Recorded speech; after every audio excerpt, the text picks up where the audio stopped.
Oi gente, tudo bem com vocês? Sejam bem-vindos a mais um vídeo aqui do canal.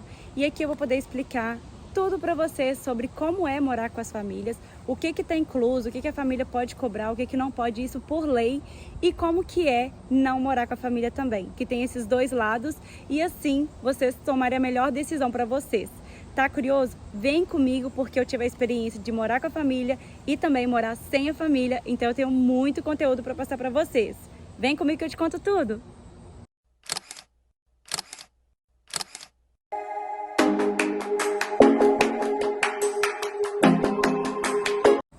Bom, gente, eu fiz até mesmo uma anotação, porque eu não posso esquecer na dica de nada que eu tenho que passar para vocês. Bom, vou começar contando um pouquinho sobre a minha própria experiência, tá? Eu fiz uma entrevista, eu era totalmente nova nesse ramo aí de ser caregiver, de cuidar de crianças. Eu não tinha nenhum conhecimento aqui no Canadá, né? Porque no Brasil eu tinha, sim, uma experiência, a gente tem que apresentar uma experiência, mas vim para o Canadá nua e crua em termos de saber como que cuida de criança, como é que é esse universo de live-in, live-out, e aceitei a minha primeira proposta, morar com a família. Então eu morei com a família cerca de 1 ano e pouquinho, 1 ano e 3 meses, e essa foi a minha primeira experiência. Bom, como que funcionava, tá? Eu morava com a família tinha um quarto para mim, somente para mim, lá no basement, que era no subandar da casa, e aí eu morei lá. Lá eu tinha um quartinho, que era meu, e era um quarto grande, eu nunca tive um quarto tão grande. Tinha a cama e alguns móveis, eu tinha mesa, cadeira para poder estudar e tudo isso eu que pedi para eles colocarem no quarto. E do lado do meu quarto eu tinha um banheiro. Só que em frente do meu quarto tinha uma academia da família.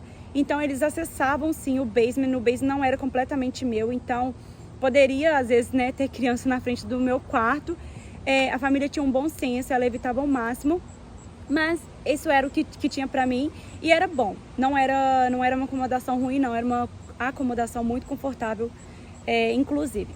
Bom, eu lembro que quando o meu chefe me contratou, ele queria cobrar de mim um valor específico do quarto. E aqui em Ontário, aqui no Canadá, sim, por lei, o empregador pode sim cobrar da Nani um valor simbólico de aluguel e de alimentação, mas isso tem que ser procurado, né, no detalhe no site da província. Aqui em Ontário, eu vou deixar aqui para vocês especificando, mas eu acredito que o valor do quarto é mais ou menos 300 e alguma coisa, e a alimentação acho que é 33, alguma coisa assim, por semana ou a cada 2 semanas, mas vou deixar aqui do lado no detalhe para vocês. E quando eu comecei a trabalhar para essa família, foi lá em 2018, no final de 2018. E lá em 2018, esse programa de caregivers, ele tinha algumas regras que agora não tem, que algumas coisas mudaram. Então, antigamente, o empregador não podia, por lei, cobrar nenhum valor por moradia e nem por alimentação. Então, o meu empregador nunca me cobrou isso. Bom, então, gente, aí eu trabalhei para esse empregador ali desde o finalzinho de 2018, 2019 e início de 2020. Daí veio a pandemia, eu decidi, por alguns motivos, né, sair dessa família. E depois eu vou explicar para vocês também no detalhe por que eu saí dessa família. Mas nesse vídeo eu vou focar sobre a ideia de você morar com a família e não morar com a família e quais são as leis.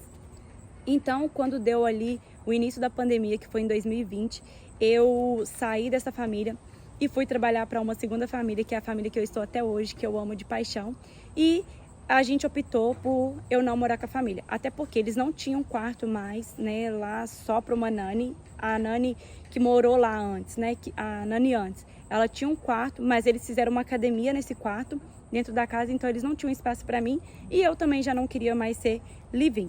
Por que eu não queria ser live-in? Porque, gente, eu já cheguei num nível aqui no Canadá, que eu já tinha a minha própria vida, que eu já tinha os meus amigos, que eu queria ter minha liberdade de levar quem eu quisesse para minha casa, né?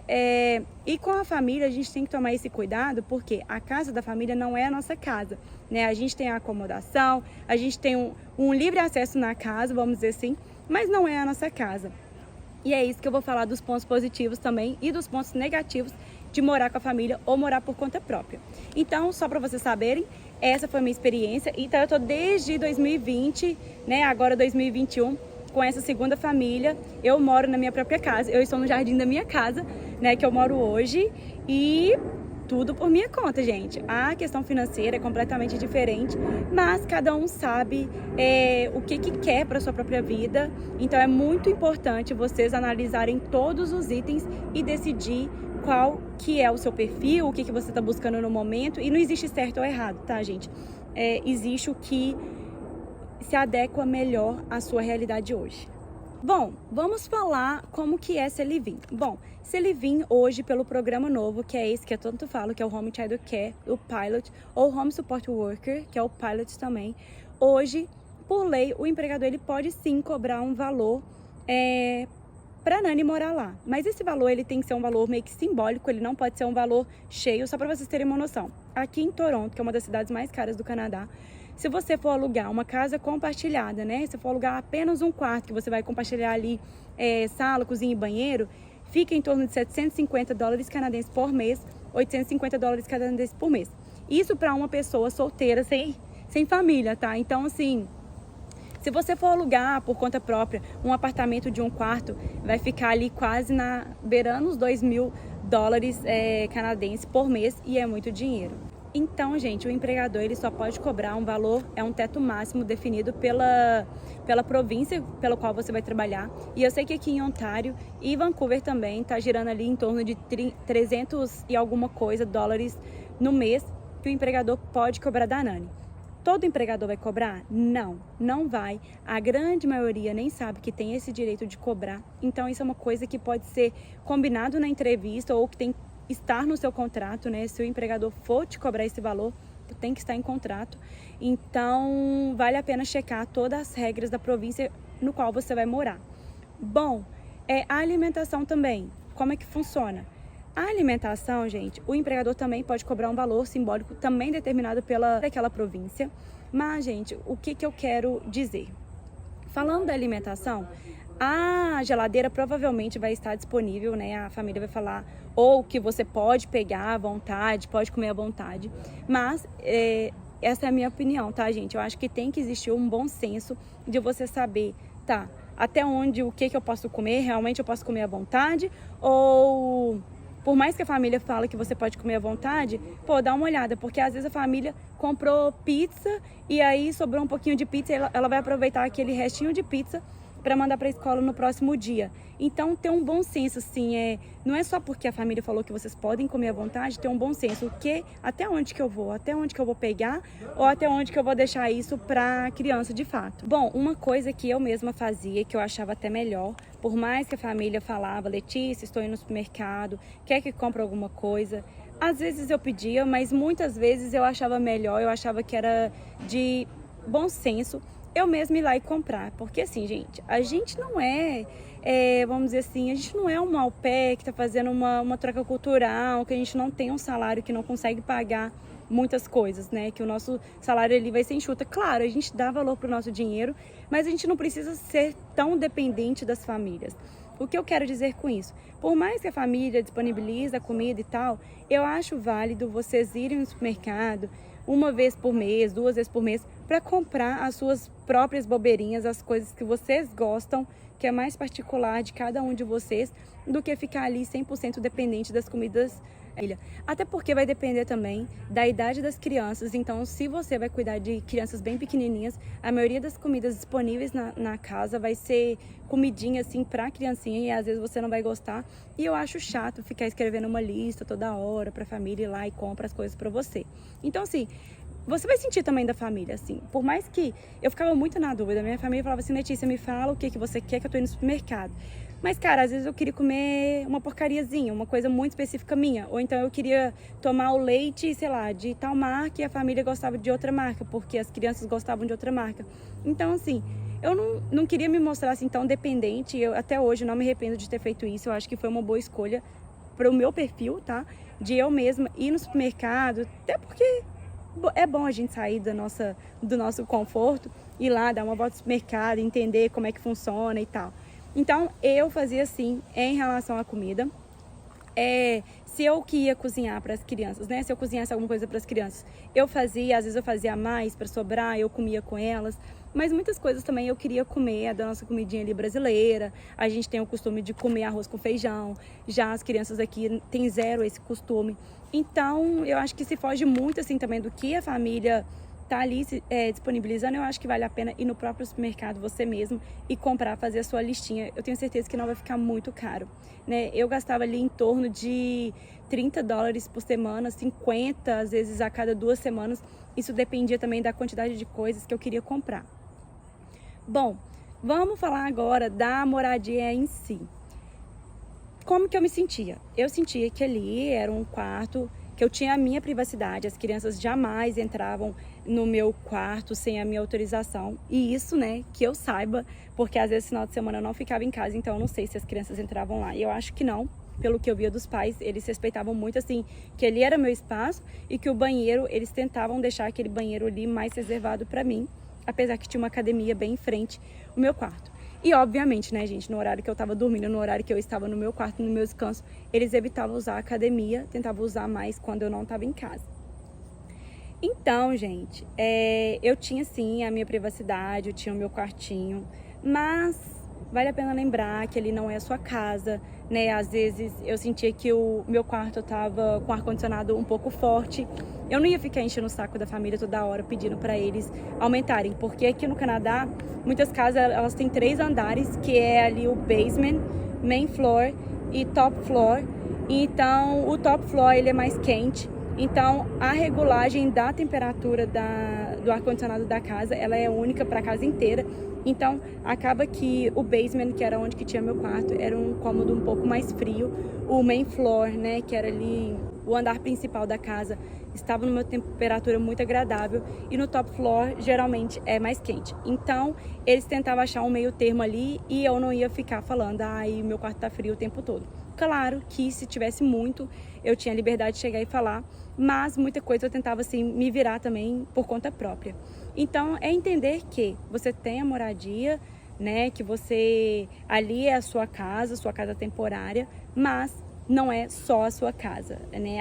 As regras não é você que guia, e sim é o seu empregador, mas isso pode ser conversado.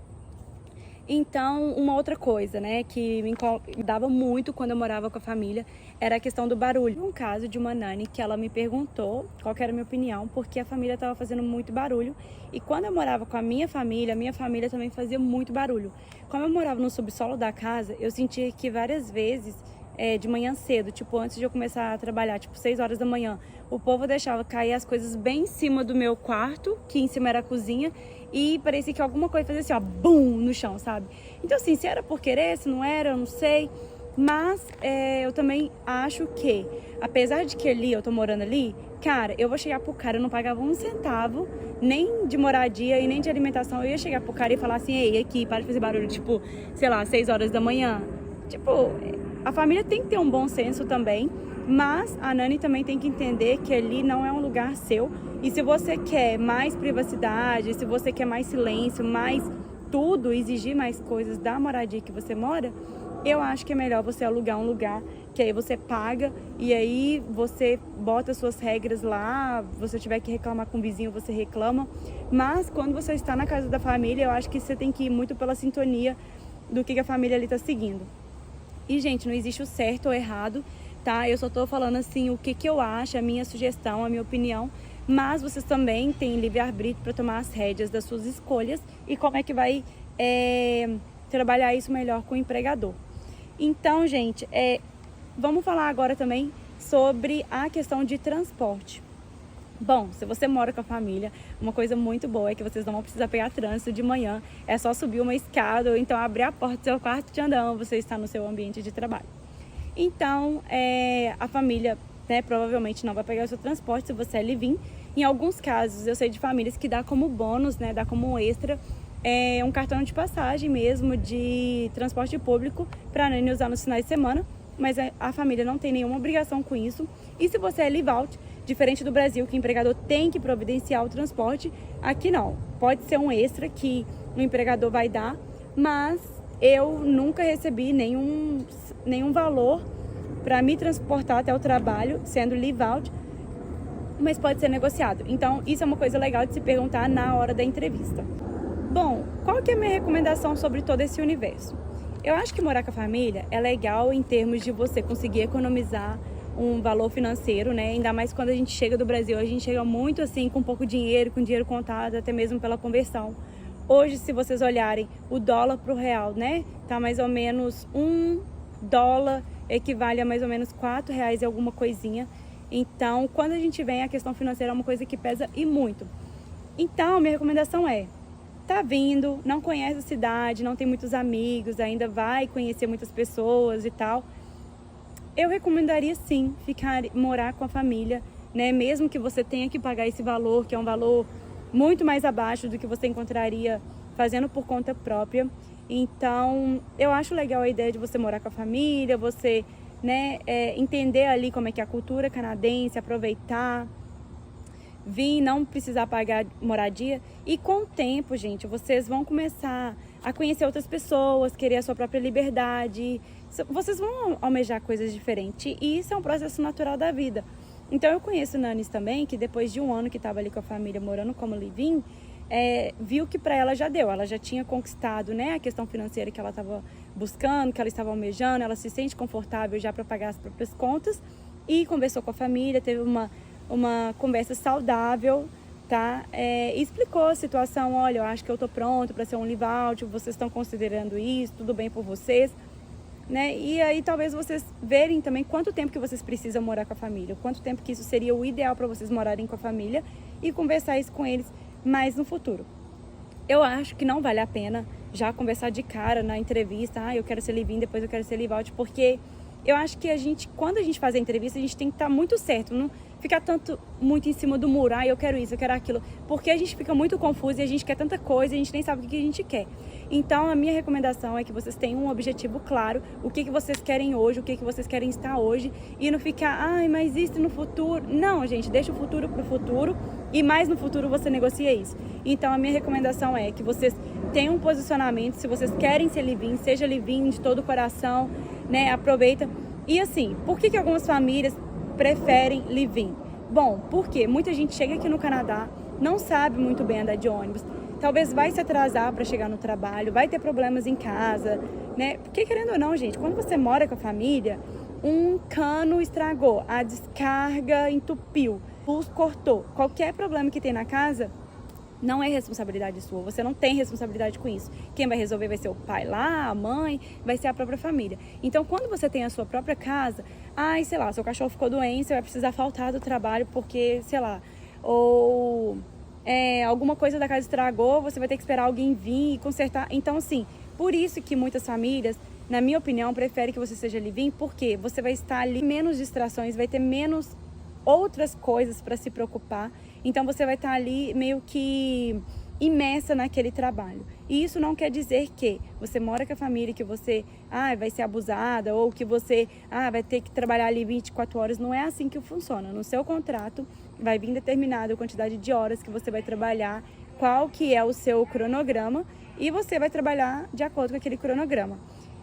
Uma coisa também que as famílias gostam de que a pessoa seja live-in é porque facilita em termos de flexibilidade. Vamos supor, a mãe está trabalhando, tem filho pequeno e vai atrasar 1 hora, meia hora, seja lá o que for. Quando a nani ela é live-in, fica muito mais fácil para o empregador ver com a nani se ela pode ficar ali até mais tarde. Claro, gente, vocês têm que exigir que vocês pagam por qualquer hora extra que vocês fizerem, porque é assim que está no contrato. Se você trabalhou, a gente recebe por hora, então o nosso salário é por hora. Se você ganha 14, 25 dólares a hora, 16, 17, 18, 20 dólares a hora, seja lá o que for, você tem que receber por hora proporcional à quantidade de horas que você trabalhou. Então, vale a pena pensar por esse lado também. Então, assim, muitos empregadores querem live-in por diversos fatores, não é nem assim, no sentido de abusar. Tem uns que abusam, mas eu acho que eu quero conversar sobre isso também em um outro vídeo. Mas, na minha opinião, muitas vezes que a nani ela é abusada é porque a nani também não impõe os limites, não mostra o seu valor e não fala com o empregador aquilo ali que ela tá vendo que tá errado, ela não expõe, né? Fica com muito medo e aceita tudo, com medo de perder o emprego. Mas eu tenho, assim, eu quero falar sobre tudo isso num vídeo só para isso. Então, por isso que muitos empregadores preferem. Agora eu vou falar um pouquinho, assim, sobre morar fora. Não morar com a família. Eu, Letícia, a minha personalidade, eu fiz muitas amizades em Toronto, eu tenho um namorado, hoje eu moro com meu namorado. Então, pra mim, Live Out é a única proposta que atende de acordo com o meu perfil. Então, assim, hoje eu moro por conta própria, eu pago meu próprio aluguel, né? Eu pago meu próprio transporte, minha própria alimentação. O empregador não tem nada a ver com isso. Então, eu decidi assim, eu acho que é melhor pra mim, eu acho que tem mais a ver com o meu perfil e eu optei assim, e meu empregador tá muito feliz com a ideia de que eu sou Live Out. Então, assim, por que eu gosto da ideia de não morar com a família? Bom, gente, é totalmente diferente. Se eu quiser receber um amigo, não preciso pedir autorização, não preciso perguntar, não preciso cheio de nome toque. Se eu quiser acordar mais cedo e ligar o som mais alto, eu vou fazer porque eu estou na minha casa. Se eu quiser receber amigos de noite, se eu quiser fazer um Natal aqui em casa, se eu quiser fazer meu aniversário, qualquer coisa, gente. É a minha vida, meus empregadores não ficam sabendo de nada, né? Então, assim, quando eu morava com a família, uma coisa que me incomodava muito, que às vezes eu queria sair e chegar de madrugada. Aí eu abria a porta fazia um barulhinho, né, de que eu estava abrindo, porque faz parte da segurança da casa. Então, aqui em casa, eu chego o horário que eu quero, meus empregadores não sabem, a minha vida é muito pessoal, fica muito mais reservada, né? Então, eu prefiro. O meu custo de vida, sem sombra de dúvidas, aumentou muito mais. Hoje eu gasto em torno ali... agora eu tô pagando um pouco barato em termos de aluguel, mas o meu custo de vida fica em torno de... Vou colocar aí uns 1.300 fixos por mês, porque o aluguel aqui em Toronto também não é barato, né? Eu tô pagando o seguro do carro, minha alimentação, né? Gasolina, tudo isso, mas... Esse perfil, esse valor que eu pago é de acordo com a vida que eu tenho hoje, as coisas que eu optei por ter hoje, tá? Mas vamos supor, você vai pagar ali o transporte público, um quarto. Quando eu era solteira e eu alugava um próprio quarto, né? E eu ia trabalhar do transporte público da cidade, essas coisas assim, eu tinha um custo de vida ali de 1.100, né? Então isso daí não tem como fugir. Mas eu prefiro assim, eu acho que é melhor assim, tem dia que eu vou de bicicleta... E hoje eu tenho a minha liberdade, eu me sinto livre, eu me sinto menos dependente da família, eu me sinto muito mais liberta, assim, sabe? Então eu acho que é uma boa ideia você começar às vezes como live-in e depois de um certo tempo que você fizer uma grande quantidade de amigos, que você quiser receber amigos na sua casa sem dar muita satisfação, chegou a hora de vocês talvez conversarem com as famílias e perguntar o que eles acham, se eles considerariam. E, gente, para ser bem sincera, a partir do momento que a família conhece o seu trabalho, conhece você, como que você é responsável, a questão do ser Live Out não vai ser um problema, porque ela já confia no seu trabalho, ela já te conhece, ela já sabe que você conhece a cidade. Então, eu acho muito legal a ideia de você vir como live-in, depois mudar para Live Out. E se vocês estão vindo, né, com parente, com cônjuge, filhos, eu acho que é muito mais sensato vocês serem Live Out, porque não faz sentido nenhum ser live-in e você tá ali com a sua família toda envolvida dentro do seu ambiente de trabalho. Para mim não faz sentido. Eu conheço que tem gente que faz isso porque era a única opção da vaga e a família aceitou. Eu conheço uma única família que aceitou isso. E tá certo ou tá errado, não existe isso, tá? Vai muito do seu perfil. E é isso, gente. Eu acho que, deixa eu ver aqui, eu acho que eu falei de tudo. Ah, só mais um detalhe, antes que eu me esqueça, a questão salarial. Quem geralmente não mora com a família Live Out ganha um salário um pouquinho mais alto. A maioria das pessoas que eu conheço que é live-in, que mora com a família, ganha o mínimo, o salário mínimo. Por exemplo, em Ontário, o salário mínimo é $14,25 a hora. E quem é Live Out, eu vejo ganhando em Ontário, tá, gente? Em torno ali de 16, 17, 18, $20 a hora. Mas isso depende muito, tá? Eu acho que é muito difícil alguém chegar... sem ter nenhuma experiência ou canadense ou americana e já chegar ganhando $20 a hora, que é um valor considerado alto em termos de não ter experiência. Mas, gente, é aquele negócio. Veio como live-in, às vezes está com $14,25 a hora, talvez você vai pedir para ser Live Out e vai aceitar ganhando esse mesmo salário ou vai pedir um aumento. Isso depende muito da sua... como que você se desenvolveu no trabalho, como que você se sente à vontade para pedir um aumento. Então é isso... Eu acho que eu falei de tudo para vocês, eu falei sobre os custos de morar dentro e fora, eu falei sobre a moradia, o valor, né, que pode ser cobrado, alimentação, transporte, liberdade de não morar com a família. Eu espero que esse vídeo tenha ajudado vocês. E é isso, vou deixar aqui o meu Instagram mais uma vez. Não se esqueça de se inscrever no canal do YouTube e também de deixar o seu joinha e deixe nos comentários qualquer tipo de dúvida que eu respondo todo mundo. Muito obrigada. Um beijo e até a próxima.